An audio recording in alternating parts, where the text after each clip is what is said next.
Ya ampun, masakan apa ini? Bau pesing begini. Kau kira ini hajatan kampung? Bawa-bawa makanan sisa ke pesta ulang tahun ke-70 ibu? Di ballroom hotel mewah tempat pesta ulang tahun ke-70 yang meriah diadakan, sang ibu mertua, Dewi Lestari, dengan tega menumpahkan semur daging yang telah dimasak menantunya semalaman ke dalam tong sampah. Cepat singkirkan sampah ini dan pergi cuci piring sana. Kau harus kerja kalau mau ikut makan gratis. Namun, Dewi sama sekali tidak menyangka. Masakan yang ia buang ke tong sampah itu akan menjadi bukti telak yang mengakhiri sandiwara kemunafikannya sebagai seorang maestro kuliner palsu. Beberapa saat kemudian, seorang kritikus kuliner paling dihormati akan membungkuk 90 derajat kepada sang menantu yang selama ini diperlakukan seperti pembantu. Bagaimana bisa pesta ulang tahun yang megah ini berubah menjadi panggung kehancuran? Jika kisah ini menyentuh hati Anda, mohon berikan subscribe dan like. Dengan suara gedebuk, tutup panci yang berat itu terbuka. Aroma rempah-rempah herbal yang khas dan wangi minyak gurih langsung memenuhi koridor. Namun, dalam sedetik, aroma sedap itu berganti menjadi bau busuk dari tong sampah. Astaga! Bau got dari mana ini? Kamu sengaja datang ke pesta ulang tahun? Ibumu ini untuk bikin malu? Ya? Apa kamu tidak punya otak sama sekali? Teriak Dewi Lestari, sang ibu mertua yang mengenakan kebaya sutra mewah, sambil menutup hidungnya. Tangannya sudah sigap menjambak rambut menantunya, Kartika. Itu adalah semur daging warisan, yang dimasak dengan api kecil selama lebih dari 8 jam, setelah lemaknya disaring dengan telaten selama 2 malam penuh. Sendi-sendi jari Kartika terasa kaku dan punggungnya serasa mau patah, tetapi ia tetap menjaga api kecil itu hingga akhir. Masakan itu adalah satu-satunya di dunia, dibuat dengan resep rahasia berusia 20 tahun peninggalan almarhumah ibunya. Ibu, ini saya masak selama 2. Diam. Tutup mulutmu itu. Tamu-tamu terhormat akan segera datang. Jangan sampai mereka mencium bau busuk ini. Cepat buang sekarang juga.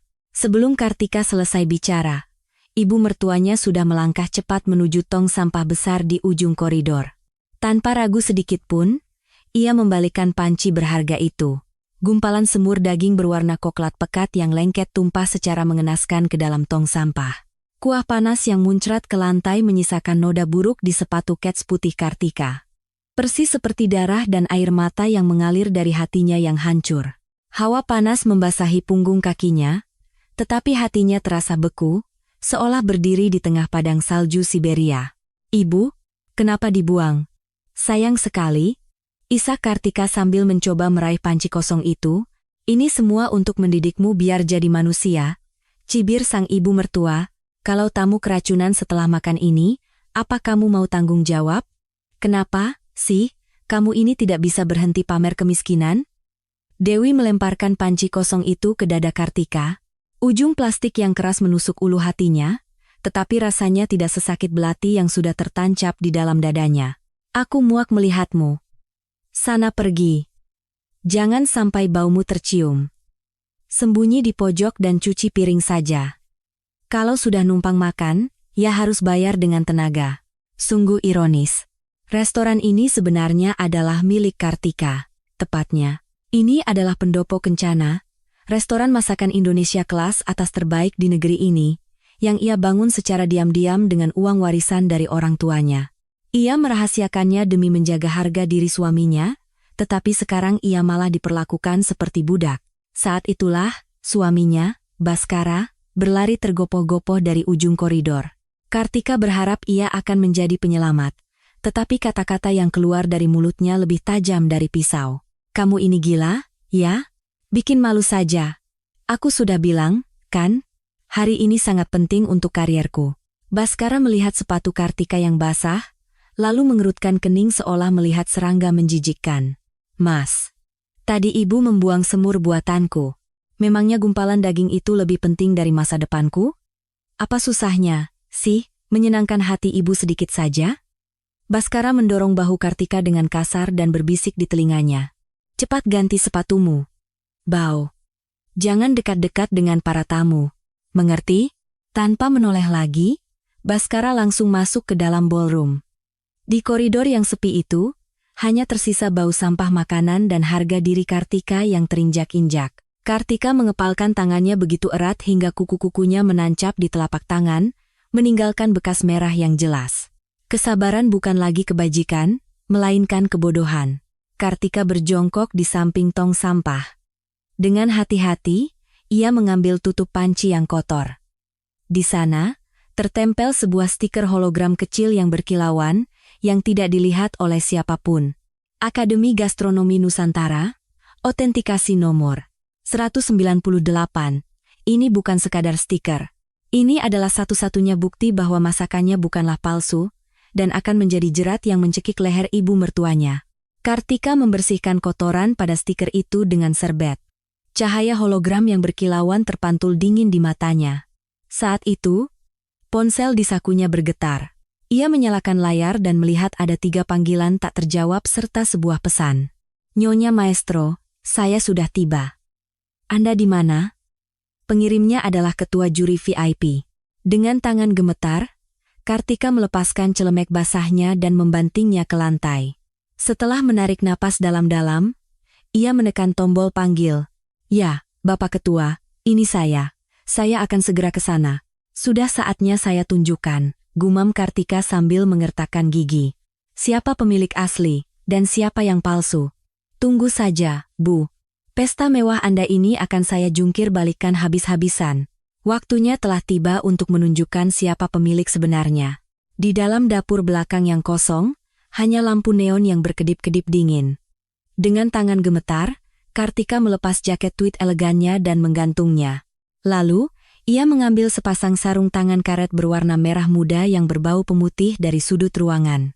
Tangannya yang kapalan karena bertahun-tahun memegang pisau masuk ke dalam sarung tangan itu. Rasanya mual, seolah hidupnya kembali terjerumus ke dalam selokan. Pantulan diri Kartika di cermin adalah potret seorang pembantu restoran. Sosok Kartika, pemilik tersembunyi pendopo kencana 10 menit yang lalu, telah lenyap. Yang tersisa hanyalah seorang menantu yang datang untuk mencuci piring di pesta ulang tahun ke-70 ibu mertuanya. Tiba-tiba, pintu dapur terbuka perlahan. Itu adalah Pak Budi, kepala koki pendopo kencana. Ia ternganga melihat penampilan Kartika, tak bisa berkata-kata. "Astaga, Butika, kenapa penampilan ibu seperti ini?" Pemilik pendopo kencana memakai sarung tangan karet. Kalau orang lain tahu, bisa geger. "Bu." Pak Budi mencoba merebut sarung tangan karet dari tangan Kartika. Matanya dipenuhi rasa cemas dan kasihan. "Biar saya saja yang keluar dan membereskannya, Bu." Membuang semur buatan ibu semalaman ke tong sampah, itu sudah keterlaluan. "Jangan, Pak Budi. Kumohon." Kartika memegang lengan Pak Budi erat-erat. "Tolong, kali ini saja. Pejamkan mata. Hari ini pesta ulang tahun ibu mertua saya. Kalau saya mengaku sebagai pemilik di sini, apa yang akan terjadi dengan harga diri suami saya? Saya tidak mau diceraikan. Tapi, Bu, sudah? Tolong bantu siapkan makanan yang kurang saja. Saya benar-benar tidak apa-apa." Kartika memaksakan senyum dan mendorong Pak Budi keluar. Meskipun hatinya terasa hancur dan membusuk, ia tidak punya pilihan lain. Ini semua karena wasiat almarhumah ibunya. "Tika, anakku, wanita baru bisa sukses jika rumah tangganya tentram. Biarlah kamu sedikit mengalah dan bersabar. Itulah cara untuk menang. Ibu, apakah ini benar-benar kemenangan, bukan kekalahan?" Kartika ingin bertanya pada kehampaan. Namun, yang terdengar hanyalah kebisingan pesta dari balik dinding. Kartika menarik napas dalam-dalam, mengambil sebotol air dan lap kering, lalu berjalan keluar menuju ballroom. Di bawah lampu kristal yang gemerlapan, para tamu memenuhi ruangan. Di atas panggung, ibu mertuanya yang mengenakan kebaya mewah sedang memegang mikrofon. Wajahnya berseri-seri, seolah memiliki semua kebahagiaan di dunia. "Para hadirin sekalian, terima kasih atas kedatangannya. Bagaimana rasa semur daging warisan yang Anda nikmati hari ini? Lezat sekali." Memang sentuhan tangan Bu Dewi tidak ada duanya. Mendengar pujian dari para tamu, Dewi berpura-pura rendah hati sambil berkata dengan nada manja, "Ah, Anda bisa saja. Sebenarnya, saya sampai tidak tidur 3 hari 3 malam untuk memasak ini. Menantu saya, jangankan memasak, memotong bawang saja tidak becus." Mendengar itu, Tangan Kartika yang memegang lap mengeras hingga air menetes. Itu adalah resep yang ia asah selama 20 tahun. Itu adalah hasil kerja kerasnya menyaring lemak selama 2 malam penuh.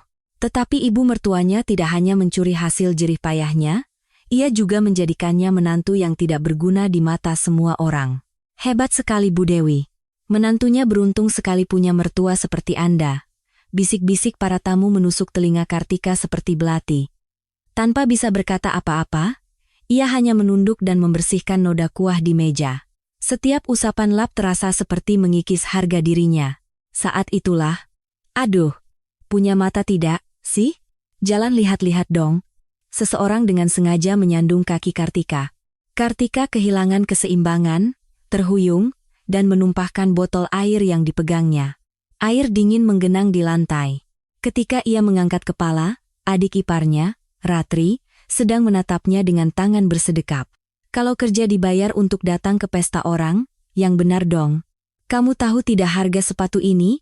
Ini beli di Paris. Kamu cuci piring seumur hidup juga tidak akan bisa ganti.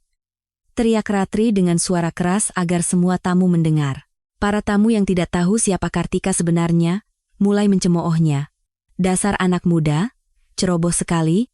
Mata Ratri menunjukkan ejekan yang jelas. Kartika menggigit bibirnya kuat-kuat. Jika ia marah di sini, kebohongan ibu mertuanya akan terbongkar. Dan pencalonan suaminya sebagai ketua asosiasi akan gagal total. Maafkan saya. Saya tidak hati-hati. Kartika membungkuk untuk membersihkan air yang tumpah. Ratri, tampak puas, berbalik badan sambil mendengus. Saat Kartika membersihkan lantai, setetes air mata panas jatuh di punggung tangannya. Setelah mengalami penghinaan itu dan menepi ke sudut, seseorang mencengkeram lengannya dengan kasar.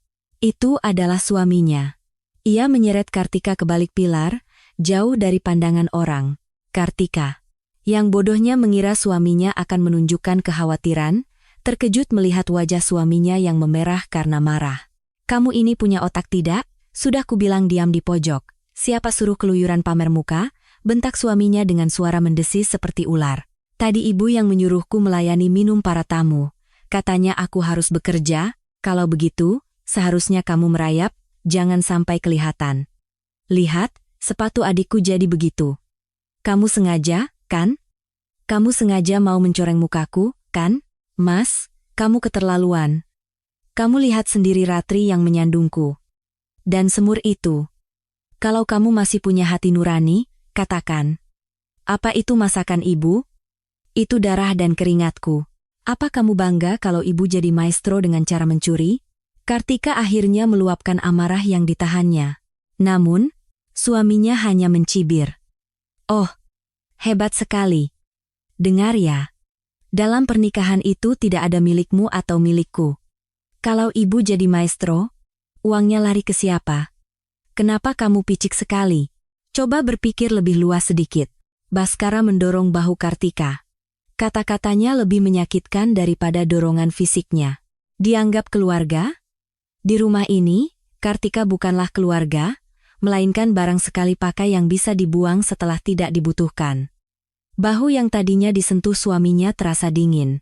Tawa riuh dari ballroom berdengung di telinganya. Sebenarnya aku ini apa bagi mereka? Tepat saat kakinya terasa lemas karena putus asa, pintu masuk ballroom tiba-tiba menjadi ramai. Beliau datang. Bapak Tirtayasa sudah datang.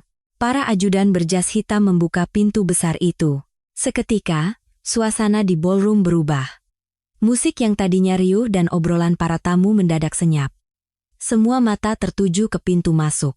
Seorang pria tua berambut putih, berjalan dengan tongkat dengan langkah berwibawa, memasuki ruangan. Dialah Bapak Tirtayasa, pemimpin perusahaan nomor 1 di dunia sekaligus Ketua Akademi Gastronomi Nusantara, orang yang akan menilai keahlian ibu mertuanya hari ini. Wajah Dewi di atas panggung langsung berseri-seri. Suaminya juga merapikan pakaiannya dan berlari ke arah pintu masuk. Aduh, Bapak Ketua. Suatu kehormatan besar Anda sudi datang kemari. Dewi berlari menyambutnya dan membungkuk 90 derajat. Namun, ekspresi Bapak Tirtayasa sangat dingin. Ia bahkan tidak membalas jabatan tangan Dewi dan mengamati sekeliling ballroom sambil mengendus-endus udara, seperti predator yang mencium bau mangsanya. Bau kebohongan di sini lebih menyengat daripada bau masakan. Suara rendah Bapak Tirtayasa memecah keheningan. Senyum di wajah Dewi mulai bergetar. Dari balik pilar, Kartika menahan napas menyaksikan pemandangan itu. Jantungnya berdebar kencang, ia punya firasat, penghakiman yang sesungguhnya akan segera dimulai. Keheningan di ballroom terasa menyesakan. Tangan ibu mertua yang terulur di udara bergetar. Bapak Tirtayasa melewatinya seolah-olah ia tidak terlihat. Baskara, dengan wajah panik yang coba ditutupi, bergegas maju. Bapak Ketua, terima kasih sudah datang. Mari, saya antar ke kursi kehormatan. Baskara membungkuk 90 derajat, mencoba mengarahkan Bapak Tirtayasa. Namun, sang ketua sama sekali tidak berniat untuk duduk. Ia menyentuh mangkuk semur di tengah meja dengan ujung tongkatnya. Soal enak atau tidak itu nanti. Jadi, ini karya yang konon dibuat oleh ibumu untuk ujian maestro? Pertanyaan tajam Bapak Tirtayasa membuat Dewi terkejut dan menyela, betul, Bapak Ketua. Ini adalah mahakarya yang saya masak selama 3 hari 3 malam dengan kaldu tulang dan rempah-rempah herbal pilihan. Anda akan terkejut setelah mencicipinya? Dewi tersenyum manis dengan kepalsuan yang khas. Melihat kebohongan yang tak tahu malu itu, Kartika hanya bisa menahan geram. Namun, Bapak Tirtayasa tampaknya tidak akan tertipu. Ia mengambil sumpit dan mengangkat sepotong daging semur. Alih-alih memasukkannya ke mulut, ia mencoba menyuir daging itu. Daging yang seharusnya empuk dan mudah disuir, malah hancur berantakan. Tekstur dagingnya sudah mati, suara rendah Bapak Tirtayasa menggema di ballroom. Ini tidak dimasak perlahan dengan api kecil. Ini direbus dengan api besar di dalam panci presto. Cara licik untuk menghemat waktu. Wajah Dewi langsung pucat pasi. Para tamu mulai berbisik. Cara licik? Bukannya itu keahlian Bu Dewi? Kalau pakai panci presto? Apa bedanya dengan warung Tegal? Keringat dingin mulai membasahi dahi Baskara. Namun, penghakiman Bapak Tirtayasa tidak berhenti di situ. Ia mengendus udara dalam-dalam, dan yang terpenting, aromanya berbeda. Aroma? Tanya Dewi tergagap. Ini bukan aroma yang kucium saat masuk koridor tadi. Aroma khas dari kecap manis berusia 20 tahun dan keharuman subtil dari enzim tumbuhan liar. Itu bukan aroma yang bisa ditiru. Mata Bapak Tirtayasa berkilat tajam. Ia telah menunjukkan dengan tepat inti dari semur daging warisan buatan Kartika, kecap manis tua dan enzim rahasia. Sebaliknya, semur instan buatan ibu mertuanya pasti berbau saus botolan. Di mana masakan yang asli itu? Tanya Bapak Tirtayasa sambil menatap Dewi dan Baskara bergantian. Hidungku tidak bisa dibohongi. Jangan sembunyikan masakan yang asli itu. Bawa kemari sekarang juga. Mata Dewi dan Baskara bergerak gelisah. Masakan yang asli itu baru saja dibuang oleh Dewi ke tong sampah karena dianggap berbau busuk. Keduanya hanya bisa terdiam seperti patung. Melihat keheningan yang panjang, wajah Bapak Tirtayasa menjadi semakin muram. Baskara dengan cepat menyela. Ah, itu? Sebenarnya bahannya sedikit basi. Jadi kami buang di jalan. Dibuang? Basi? Iya. Baunya agak aneh, jadi saya rasa tidak pantas disajikan untuk Bapak Ketua. Saya yang membuangnya. Maafkan saya. Baskara kembali berbohong untuk menyelamatkan situasi. Basi? Bahan-bahan terbaik itu? Kau bilang basi? Kata-kata suaminya yang menghina hasil kerja kerasnya membuat darah Kartika mendidih. Namun, yang lebih marah daripada Kartika adalah Bapak Tirtayasa.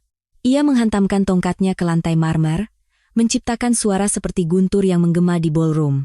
Para tamu terkesiap kaget. Apa katamu? Basi, aroma kecap manis berusia 20 tahun itu masih segar di hidungku, dan kau bilang itu basi? Kau menghina mahakarya kuliner dengan menyebutnya sampah? Bentak Bapak Tirtayasa. Baskara terhuyung, seolah kakinya lemas.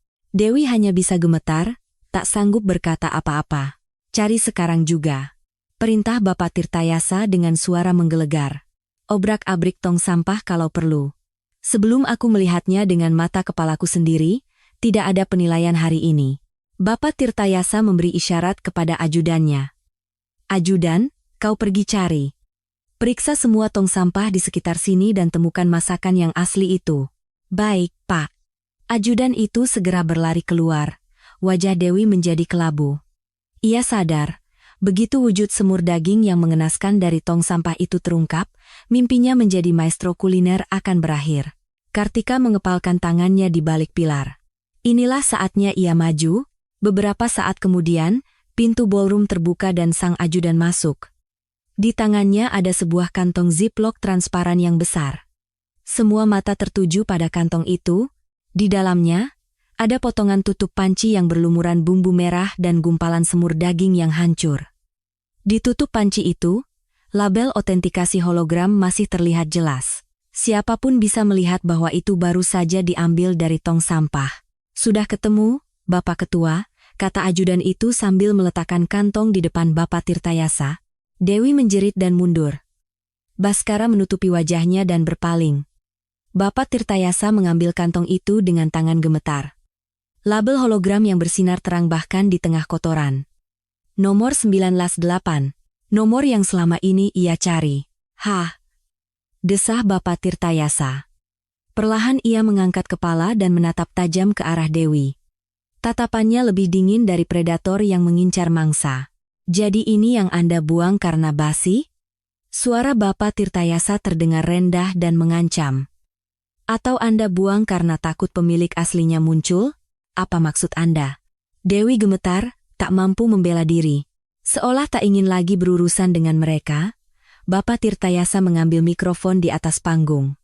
Orang yang memasak ini, silakan maju ke depan sekarang juga. Suaranya yang menggema melalui mikrofon membuat seluruh ballroom membeku. Saya beri waktu 1 menit. Jika tidak ada yang maju, saya akan menuntut restoran ini atas tuduhan penipuan dan mencabut izinnya seumur hidup dari dunia kuliner. 1 menit. Waktu yang diberikan untuk Kartika.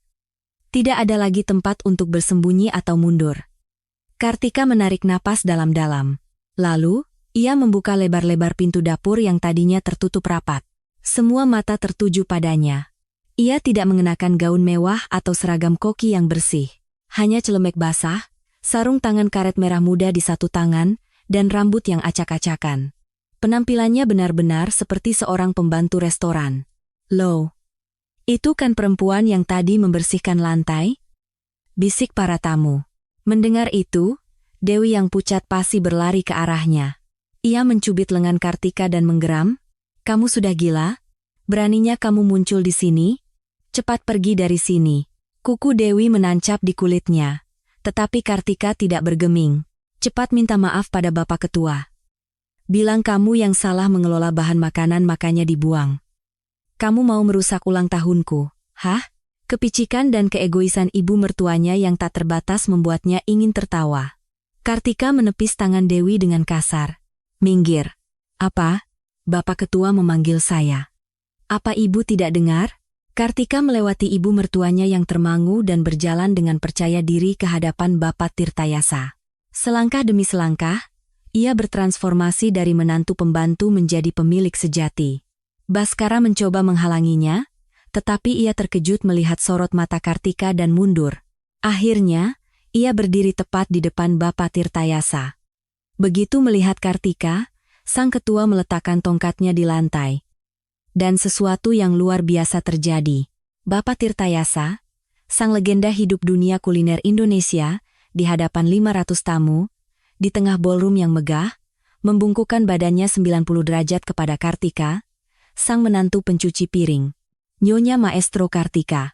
Seluruh kebisingan di ballroom seolah tersedot oleh penyedot debu. Dalam keheningan, hanya suara bergetar Bapak Tirtayasa yang terdengar. Saya tidak mengenali orang sehebat Anda. Mohon maafkan kelancangan saya. Mulut Dewi menganga lebar. Baskara hampir terjatuh lemas. Ratri menjatuhkan gelas anggur yang dipegangnya. Suara pecahan kaca seolah menjadi sinyal, diikuti oleh jeritan kaget para tamu. Maestro? Pembantu itu seorang maestro yang diakui oleh Bapak Tirtayasa. Kartika, untuk pertama kalinya, tersenyum santai ke arah Bapak Tirtayasa yang masih membungkuk. Permainan telah berbalik. Ballroom itu benar-benar kacau balau. Para tamu yang menyaksikan Bapak Tirtayasa membungkuk 90 derajat berbisik tak percaya. Di tengah kebingungan itu, Baskara adalah yang pertama sadar. Ia memaksakan senyum dan menyela di depan Bapak Tirtayasa. Haha, Bapak Ketua bisa saja bercanda. Saya sampai kaget. Baskara merangkul bahu Kartika dan tersenyum licik. Sentuhan yang sama yang beberapa saat lalu memandangnya seperti serangga menjijikan. Kartika merasa merinding. Ini istri saya, Pak. Seperti yang Anda lihat. Dia wanita yang hanya tahu urusan dapur dan cuci baju. Maestro? Jauh sekali. Pak? Baskara terus merendahkan istrinya untuk meredakan situasi. Namun, ekspresi Bapak Tirtayasa tetap dingin. Ia menatap Baskara dan menggeram, di matamu. Ini hanya urusan dapur? Bukan, maksud saya. Ini adalah seni. Sebuah tingkatan yang bahkan ibumu seumur hidup meniru pun tak akan pernah bisa mencapainya. Beraninya kau menghinanya dengan kata-kata bodohmu itu? Bentak Bapak Tirtayasa. Baskara terdiam. Dewi gemetar sambil menatap Kartika penuh kebencian. Sandiwara apa ini? Apa yang sudah kau lakukan pada Bapak Ketua? Kau merayunya? Lagi-lagi, yang keluar dari mulutnya hanyalah tuduh murahan. Kartika melepas sarung tangan karetnya dan melemparkannya ke lantai. Lalu, ia mengeluarkan sebuah amplop coklat dari sakunya. Saat Kartika meletakkan dokumen itu di atas meja, suara gedebuk bergema di ballroom. Perkenalan saya sedikit terlambat, kata Kartika sambil menatap lurus ke mata ibu mertua dan suaminya. Saya, Kartika, pemilik sesungguhnya dan kepala koki eksekutif dari Pendopo Kencana. Apa? Dewi memegang lehernya dan terhuyung. Baskara merebut amplop itu dan membukanya. Di dalamnya ada surat izin usaha dan sertifikat kepemilikan bangunan Pendopo Kencana. Di kolom pemilik, tertera dengan jelas nama, Kartika. Kebenaran yang tak terbantahkan. Tidak mungkin. Restoran sebesar ini. Milikmu? Gumam Dewi tak percaya. Kau menabung diam-diam di belakang anakku? Kau membangun ini dengan memeras anakku? Hingga akhir, yang dipikirkannya hanyalah uang dan putranya. Kartika tertawa sinis. Jangan salah paham, Bu. Ini dari warisan orang tua saya yang ibu hina, dan uang yang saya kumpulkan selama 20 tahun dari hasil kerja keras saya memegang pisau. Kartika menatap tajam ke arah Baskara. Aku merahasiakannya selama ini agar harga dirimu tidak jatuh. Agar suamiku bisa berdiri tegak. Tapi ternyata, kalian malah semakin menjadi-jadi. Begitu Kartika selesai bicara, manajer dan para staf yang telah siaga serempak berdiri di belakangnya. Mereka membungkuk 90 derajat dan berseru serempak, Ibu Direktur, kami siap menunggu perintah Anda. Puluhan karyawan yang mengelilingi Kartika, seolah membentuk dinding raksasa. Dewi dan Baskara mundur, terintimidasi oleh pemandangan itu. Kartika memberi isyarat kepada manajer, Pak Manajer. Ya, Bu, tolong usir semua orang luar dari restoran saya sekarang juga. Hari ini kita tutup lebih awal. Baik, Bu. Hanya 10 menit setelah Dewi memulai pestanya dengan gembira, mereka diusir dari restoran dan terancam kehilangan seluruh harta benda mereka. Sang manajer mengeluarkan selembar surat yang sudah disiapkan dan memberikannya kepada Dewi. Itu adalah surat perintah pengosongan. Sesuai peraturan, harap segera meninggalkan tempat ini. Anda mengganggu kenyamanan tamu lain. Aku ini ibu mertuanya. Beraninya kalian mengusirku dari restoran menantuku sendiri, teriak Dewi, tetapi ia tak berdaya di hadapan tatapan tegas para staf. Para tamu sudah memandangnya dengan tatapan dingin. Fakta bahwa ibu mertua yang mengaku maestro, ternyata hanyalah seorang penipu yang membuat onar di restoran menantunya sendiri telah terungkap di hadapan semua orang. Namun, ini baru permulaan. Dewi yang lengannya dipegang oleh staf, menjatuhkan diri ke lantai. Sebuah perlawanan yang memalukan, tanpa mempedulikan harga diri. Aku tidak mau pergi. Ini semua fitnah. Itu resepku. Perempuan itu mencuri resepku dan berpura-pura jadi pemilik. Dewi menangis histeris sambil memukul-mukul lantai. Melihatnya yang terus menyalahkan orang lain tanpa mengakui kesalahannya, sisa-sisa rasa hormat Kartika pun lenyap. Kartika memberi isyarat mata pada manajer. Nyalakan layarnya. Baik, atas sinyal manajer, layar proyektor raksasa di depan ballroom menyala. Semua mata tertuju ke sana. Layar terbagi dua. Di sebelah kiri, ada resep rahasia Bu Dewi yang pernah ia pamerkan dengan bangga di televisi. Di sebelah kanan, Ada halaman dari sebuah buku catatan tua yang sudah menguning. Apa itu? Gumam para tamu. Resep Dewi terlihat asal-asalan, seperti disalin dari blog internet. 2 sendok besar bumbu semur instan, sedikit penyedap rasa. Sangat memalukan untuk disebut resep seorang maestro. Sebaliknya, catatan Kartika di layar kanan sangat berbeda. 3 November 2004. Cuaca cerah. Hari membuat kecap manis. Nanas jangan diparut, tapi diiris tipis agar kuah tidak keruh.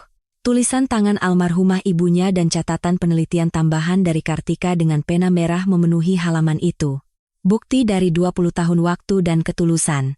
Bapak Tirtayasa mengambil mikrofon. Buku catatan itu, saya pernah melihatnya 10 tahun yang lalu, katanya sambil menunjuk ke layar. Mulai dari tulisan tangannya, perpaduan bahan, hingga teknik mengontrol api, kedalaman yang ada di satu lembar catatan ini tidak akan pernah bisa kau tiru seumur hidupmu, Dewi. Beraninya kau mencuri? Mendengar bentakan Bapak Tirtayasa, Dewi terdiam 1000 bahasa, tapi pengungkapan tidak berhenti di situ. Layar berganti. Kali ini, sebuah file Excel ditampilkan dengan jelas. Rincian penggunaan kartu kredit perusahaan, Dewi Lestari. 8 Mei. Butik mewah di Mall, 50 juta rupiah. 12 Juni, klinik kecantikan, 30 juta rupiah. 1 Juli, kasino di Genting Highlands, 20 juta rupiah. Penyalahgunaan dana pengadaan bahan baku, Baskara. Memasok daging kelas B dengan harga kelas A.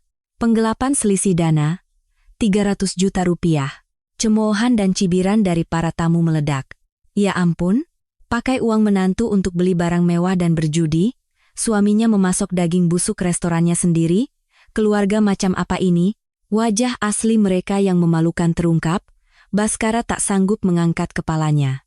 Ratri menjerit dan berlari ke atas panggung. Cepat matikan ini. Ratri mencoba mencabut kabel proyektor, tetapi ajudan Bapak Tirtayasa menghalanginya. Mencoba menghilangkan barang bukti? Saya akan panggil polisi. Mendengar kata-kata tegas ajudan itu, Ratri terduduk dan menangis. Bapak Tirtayasa mendecakkan lidah dan menyatakan dengan dingin, sebelum belajar memasak, seharusnya kalian belajar menjadi manusia, saya jamin dengan nama saya. Mulai hari ini, kalian berdua dipecat seumur hidup dari dunia kuliner. Berdasarkan peraturan asosiasi pasal 12. Manipulasi data penilaian dan pencurian resep telah terbukti. Pihak asosiasi akan menuntut Anda atas tuduhan penipuan dan penggelapan. Tepat pada saat itu, seorang staf dari asosiasi mendekati Dewi. Di tangannya ada surat pencabutan kualifikasi. Nyonya Dewi Lestari, berdasarkan peraturan asosiasi, kualifikasi Anda sebagai calon maestro dicabut. Diberitahukan bahwa Anda tidak dapat melakukan aktivitas apapun di kemudian hari. Dewi menerima surat itu dengan tangan gemetar. Gelar maestro yang ia dambakan seumur hidup hancur berkeping-keping karena keserakahannya sendiri. Tidak. Kehormatanku. Pesta ulang tahunku. Dewi meremas kertas itu dan menangis terseduh-seduh di lantai. Tetapi tidak ada seorang pun yang menyeka air matanya. Para tamu justru mulai pergi satu persatu, seolah jijik. Kartika menatap pemandangan itu dengan dingin. Tidak ada rasa kasihan. Mereka menuai apa yang mereka tanam. Kartika mengambil kantong ziplock transparan yang dipegang oleh ajudan. Di dalamnya masih ada potongan tutup panci dan serpihan semur yang berlumuran bumbu merah. Label otentikasi hologram bersinar terang di tengah kotoran. Bagi orang lain, itu hanyalah sampah kotor. Tetapi bagi Kartika, itu adalah bukti yang seperti medali kehormatan. Kartika mengambil serbet putih di atas meja. Lalu, dengan sangat perlahan dan hati-hati, ia membersihkan debu yang menempel di permukaan kantong itu, seolah-olah sedang membungkus hadiah yang berharga. Tindakannya yang tenang itu membuat tangisan Dewi mereda. Semua orang menahan napas dan memperhatikan Kartika. Kartika meletakkan kantong ziplock itu di depan Dewi. Tanpa suara benturan, dengan sangat pelan dan berat. Dewi terkejut melihat potongan panci yang kotor itu dan mundur. Ambil ini, kata Kartika sambil menatap lurus ke mata Dewi yang gelisah. Ini yang tadi ibu buang ke tong sampah, kan? Masih ingat, kah? Kau sedang mengejekku? Mengejek? Yang ibu buang bukan sekadar semur. Itu adalah 20 tahun hidup saya yang diwariskan oleh almarhumah ibu saya dan ketulusan seorang menantu. Suara Kartika tidak bergetar. Justru terdengar sangat tenang dan dingin. Meskipun tidak bisa diambil kembali, setidaknya ingatlah, lihatlah ini seumur hidup dan menyesallah. Inilah hidangan terakhir dari menantu Anda. Tidak. Dari pemilik pendopo kencana, Dewi gemetar tetapi tidak bisa berkata apa-apa. Ia sepertinya sadar bahwa sampah mengenaskan di dalam kantong itu adalah cerminan nasibnya sendiri. Baskara juga menundukkan kepalanya dalam diam. Kartika berbalik tanpa penyesalan. Tidak ada lagi kata-kata atau emosi yang tersisa untuk mereka. Pak Manajer? Ya, Bu. Tolong antar para tamu keluar. Dengan sangat sopan. Baik, Bu. Atas sinyal dari manajer, petugas keamanan mendekat. Mereka tidak mendorong atau berteriak. Mereka hanya memegang lengan Dewi dan Baskara dari kedua sisi, dengan sopan namun dengan kekuatan yang tak bisa ditolak, membantu mereka berdiri. Sesuai prosedur, kami akan mengantar Anda keluar. Silakan. Lepaskan. Aku bisa jalan sendiri. Lepaskan. Dewi meronta, mencoba mempertahankan sisa-sisa harga dirinya, tetapi sia-sia. Mereka diseret keluar dari ballroom seperti karung. Pintu besar yang tertutup meredam suara jeritan mereka. Ballroom yang tadinya riuh kini kembali tenang. Rasanya lega dan segar, seperti mencabut gigi yang busuk. Bapak Tirtayasa menepuk bahu Kartika dengan tangannya yang besar. Anda sudah bekerja keras, Nyonya Maestro. Akhirnya semua kembali ke tempatnya. Penghiburan hangat itu membuat air mata yang ditahannya hampir menetes. Tetapi Kartika tidak menangis. Ini bukan waktunya untuk menangis, melainkan waktu untuk memulai hidupnya yang sebenarnya. Keluarga yang diusir dari hotel itu bahkan tidak punya uang untuk naik taksi, sehingga mereka berjalan kaki pulang. Kebaya mewah Dewi kotor terkena lumpur, dan kakinya yang memakai sepatu hak tinggi lecet dan pincang. Mereka mungkin berpikir, meskipun hari ini seperti neraka, semua akan membaik setelah beristirahat di rumah. Namun, yang menunggu mereka bukanlah tempat peristirahatan. Loh, kok pintunya tidak bisa dibuka? Baskara menekan kata sandi kunci digital berkali-kali, tetapi pintu tetap terkunci. Matanya lalu tertuju pada selembar kertas asing yang tertempel di pintu. Pemberitahuan sita eksekusi, dilarang masuk. Apa ini? Disita? Teriak Dewi sambil mencoba merobek kertas itu. Wajah Baskara pucat seperti mayat. Baskara? Apa maksudnya ini? Rumah kita disita? Itu. Bu. Untuk biaya pesta ulang tahun, Ibu? Aku terpaksa menggadaikannya. Anak kurang ajar. Kau gadaikan sertifikat rumah tanpa izinku ke rentenir? Ternyata, uang hasil penggelapan dari restoran Kartika tidak cukup. Baskara diam-diam juga menggadaikan apartemen yang ditinggali ibunya untuk meminjam uang dari rentenir. Uang itu ia gunakan untuk membelikan tas mewah untuk ibunya, membayar utang judi, dan mengadakan pesta untuk pamer. Ketika cicilan macet, rentenir langsung menyita rumah itu. Rumahku. Kembalikan rumahku. Dewi menangis sambil mengguncang-guncang kerah baju putranya. Tetapi kemalangan tidak berhenti di situ. Ponsel di saku Baskara berdering tanpa henti. Halo? Pak Budi? Baskara, kamu sudah gila, ya? Memasok daging busuk lalu pura-pura tidak tahu, kontrak kita putus sekarang juga. Siap-siap terima surat tuntutan ganti rugi, sebelum telepon ditutup, pesan lain masuk bertubi-tubi. Dari Akademi Gastronomi pemberitahuan pencabutan kualifikasi kandidat Baskara. Karena tuduhan penipuan, Anda diberhentikan secara permanen sesuai peraturan asosiasi pasal 15. Dari pemasok, mulai hari ini, semua transaksi dihentikan. Itu bukan sekadar pemecatan. Jaringan, koneksi, dan reputasi yang ia yakini telah ia bangun seumur hidup runtuh seperti domino. Karena rumor sudah menyebar luas, ia menjadi orang yang tidak akan diterima dimanapun. Ini semua karena ibu. Karena ibu terobsesi jadi maestro, uangku habis, hidupku hancur karena ibu. Teriak Baskara sambil mendorong ibunya dengan kasar. Dewi jatuh terduduk di aspal. Apa? Aku yang membesarkanmu. Anak tidak tahu diuntung. Mereka saling menyalahkan dan bertengkar seperti binatang. Sungguh pemandangan yang menyedihkan. Saat itu, sebuah sepeda motor berhenti di depan mereka. Seorang kurir. Pak Baskara, ada surat tercatat.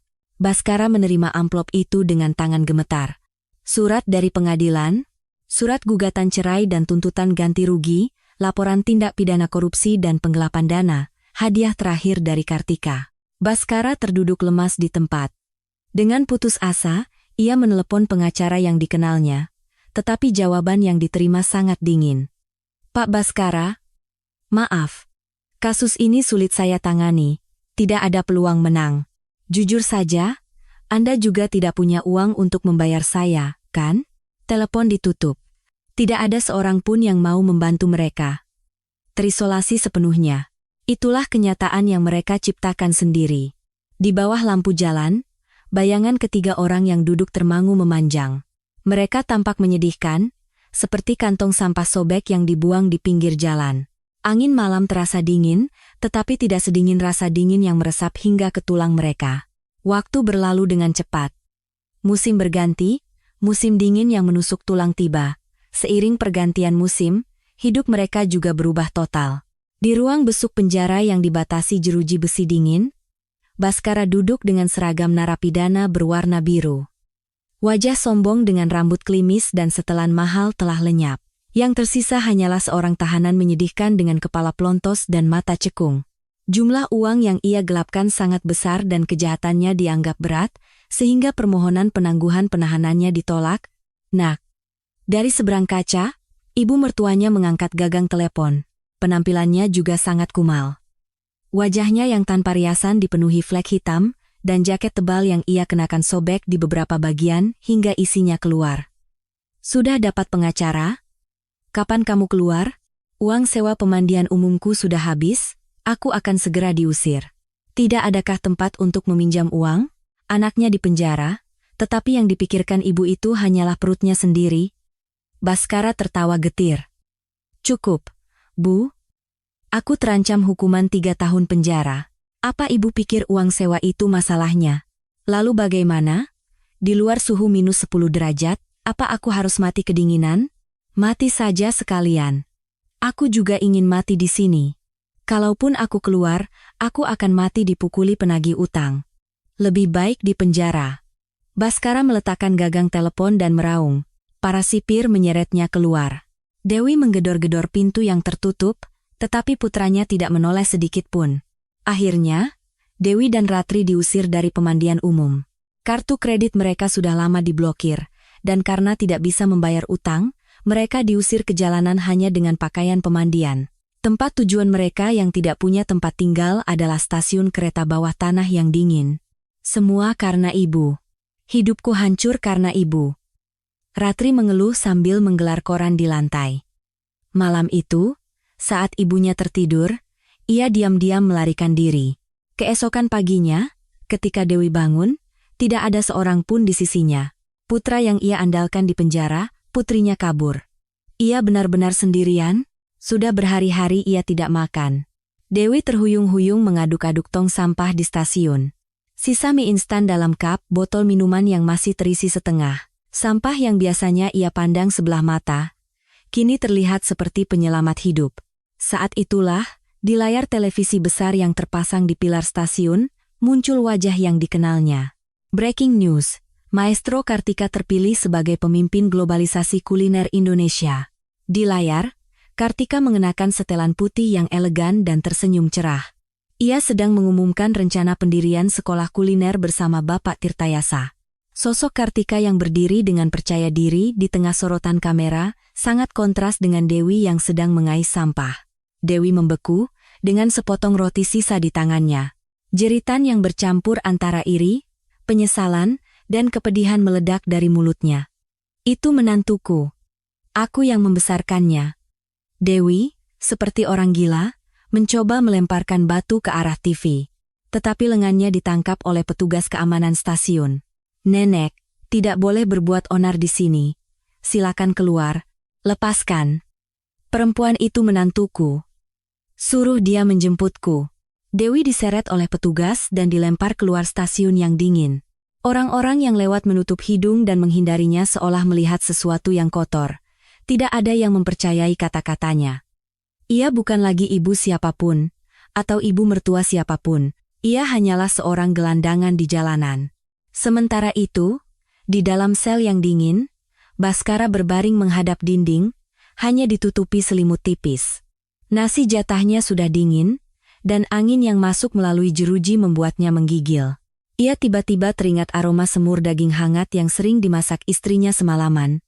Dan juga wajah ibunya yang membuang masakan itu ke tong sampah. Seandainya saja waktu itu aku mencegahnya. Seandainya saja sekali aku membela istriku. Penyesalan datang seperti gelombang, tetapi semuanya sudah terlambat. 1 tahun lagi berlalu. Selama waktu itu, Kartika membangun kembali pendopo kencana sambil menyembuhkan luka hatinya. Setiap subuh ia pergi ke pasar untuk memilih bahan sendiri, dan hingga larut malam ia meneliti menu baru. Setiap kali merasa lelah, ia membuka buku resep tua peninggalan ibunya. Tulisan tangan yang pudar itu memberinya kekuatan. Setelah setahun, pendopo kencana berdiri lebih kokoh dari sebelumnya. Begitu pula hati Kartika. Suatu hari di musim dingin yang bersalju, di depan sebuah dapur umum gratis di dekat stasiun kota, antrean panjang sudah mengular sejak subuh. Orang-orang merapatkan pakaian dan menghentak-hentakan kaki menahan angin yang menusuk tulang. Di ujung antrean itu, berdiri seorang wanita tua dengan jaket hitam yang sangat kotor. Dewi Lestari, mantan ibu mertua Kartika. Punggung tangannya pecah-pecah dan berdarah, dan matanya yang dulu penuh ambisi untuk menjadi maestro kini kusam dan tak bernyawa. Pintu dapur umum terbuka, dan aroma nasi yang gurih menyebar ke jalanan. Dewi mengendus. Aroma yang sangat familiar. Aroma yang tak akan pernah bisa ia lupakan seumur hidupnya. Aroma ini. Menu spesial hari itu adalah semur daging warisan. Masakan yang sama yang setahun lalu ia sebut berbau busuk dan ia buang ke tong sampah. Ia berjalan seperti terhipnotis ke depan meja pembagian makanan. Nasinya yang banyak, katanya dengan suara lirih sambil menyodorkan piringnya. Nasi putih yang mengepul dan semur daging mengisi piringnya. Relawan yang memegang sendok nasi mengangkat kepala dan menatapnya. Sorot mata di atas masker putihnya bersinar dingin. Kartika. Dewi mengira ia salah lihat dan mengucek matanya. Tapi itu benar. Kartika ada di sana. Bukan sebagai pengusaha sukses, melainkan sebagai relawan bercelemek. Tangan Dewi bergetar hebat. Piringnya hampir jatuh, tetapi Kartika menahannya. Dewi mengira Kartika akan memakinya, menertawakannya, atau mengusirnya. Tetapi Kartika tidak berkata apa-apa. Ia hanya menekan-nekan nasi di piring itu dan berkata singkat, "Makanlah, sebelum dingin." Mata Dewi berkaca-kaca. Tanpa sadar, ia merasa lega, yang segera diikuti oleh rasa malu yang mendalam. Ia berlari ke kursi di pojok dan duduk, lalu, dengan tergesa-gesa ia mengangkat sendok. 1 suap. 2 suap. Saat kuah daging yang hangat mengalir turun ke kerongkongannya yang beku, ia berhenti menyendok dan mulai terisak. Rasa daging yang meresap di setiap gigitan, rasa ketulusan yang selama 20 tahun dibuatkan oleh menantunya. Ia baru sadar sekarang, yang ia tendang bukan sekadar makanan, melainkan kebahagiaannya sendiri. Aku sudah gila. Makanan seberharga ini. Aku sudah gila. Ia makan sambil bercucuran air mata dan ingus. Betapa asin dan pahitnya nasi yang bercampur air mata, ia baru merasakannya untuk pertama kali dalam hidupnya. Dari kejauhan, Kartika menyaksikan pemandangan itu. Tidak ada rasa puas, tidak juga sedih, hanya perasaan datar. Makanan tidak bersalah. Batin Kartika, yang berbuat dosa adalah manusia. Kartika melepas celemeknya, melipatnya, dan diam-diam keluar melalui pintu belakang dapur umum. Di luar, salju turun dengan lebat. Butiran salju yang dingin mendarat di pipinya yang hangat. Semoga semangkuk nasi hangat itu menjadi penghiburan yang paling menyakitkan bagimu, sekaligus hukuman yang tak akan pernah kau lupakan seumur hidup. Kisah Kartika berakhir di sini. Pepatah mengatakan, hanya pohon yang mampu bertahan di musim dingin yang kejam yang akan menghasilkan bunga terindah. Musim semi dalam hidupnya baru saja dimulai. Bagaimana kisah Kartika hari ini? Ini adalah cerita yang membuat kita sadar, membuang makanan itu mudah, tetapi mengambil kembali hati seseorang yang tulus di dalamnya adalah hal yang mustahil. Saya pun sempat berhenti menulis saat membayangkan adegan terakhir, di mana sang ibu mertua memakan nasi bercampur air mata. Meskipun ia adalah orang yang patut dibenci, di hadapan makanan, semua orang setara dan lemah. Semoga di masa depan, hidup Kartika dipenuhi dengan meja makan yang hangat dan tawa. Para pemirsa, Apakah Anda sudah makan hari ini? Sesibuk dan sekesal apapun Anda, jangan lupa untuk makan. Karena sesuap nasi yang Anda makan hari ini adalah kekuatan untuk menjalani hari esok. Jika cerita hari ini membuat Anda lega, dan jika Anda ingin ikut mendukung musim semi baru bagi Kartika, silakan tekan tombol subscribe dan like. Satu like dari Anda bisa menjadi sinar matahari musim semi yang hangat, yang mencairkan musim dingin seseorang yang beku dan kesepian. Saya akan kembali lagi dengan cerita yang menyentuh hati dan melegakan. Sampai jumpa.